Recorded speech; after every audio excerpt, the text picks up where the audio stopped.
السلام عليكم ورحمة الله وبركاته. ازيكم يا حبايبي؟ وحشتوني قوي قوي قوي قوي. عاملين ايه يا ولاد؟ انا جات لكم النهارده بقى في فيديو جميل اهوت.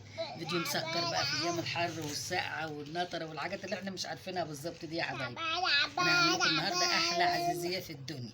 بصوا بقى، هي مكوناتها سهله خالص، موجوده عندنا في البيت. اولا انا حتى لقيت مكرونه عندي اهي، مكرونه جميله منمنمه كده، قلت اعمل منها. هي اي نوع مكرونه يا حبايبي ماشي.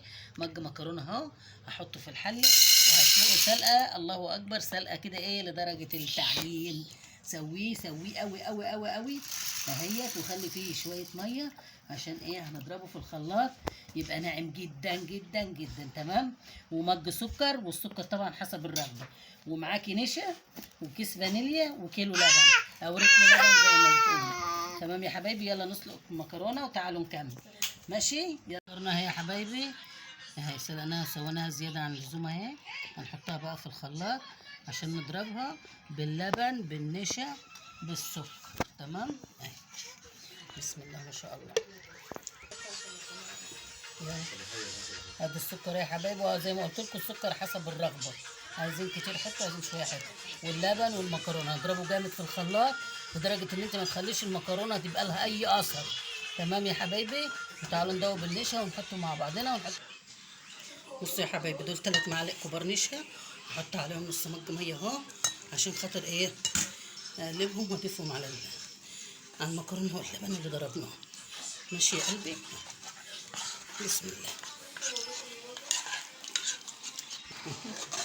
قلبوا قوي بقى اهو، وادي النشا، بسم الله ما شاء الله.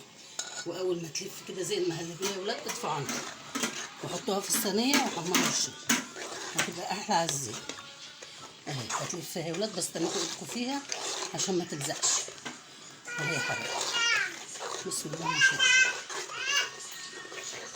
اهي يا حبايبي شفتوا لفت اهي. ونصبها في الصينيه وتحطيها كده كده بقى مستويه، حطيها تحت الشعله اللي فوق وطلعيش الفرن من تحت، تاخد وش وبس اهي. بسم الله ما شاء الله، زي النشا بالظبط اهي. لفت خلاص اهي. يلا هصبها معاكم اهو واجي اوريكم.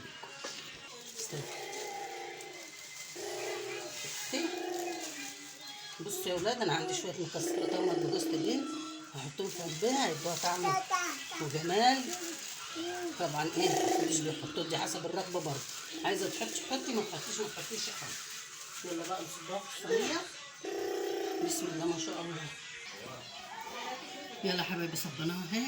ادينا الصينيه عادي زي ما تكوني هتعملي بسبوسه او هتعملي حاجه، اديناها زبده وصبي العزيزيه ونحطها في البوتاجاز اهو، واجي اوريها لكم بعد ما تطلع. طلعت من الفرن اهي في منتهى الجمال ما شاء الله، الله اكبر. بس هي طريه شويه، عايزه تقعد في التلاجة شويه وتشققوها وتاكلوا بالهنا والشفا.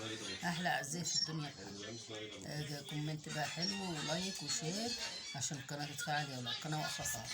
تسلموا لي يا حبايبي، وان شاء الله ربنا يحسن ما بين ايدينا وايديكم يا رب بألف عافيه.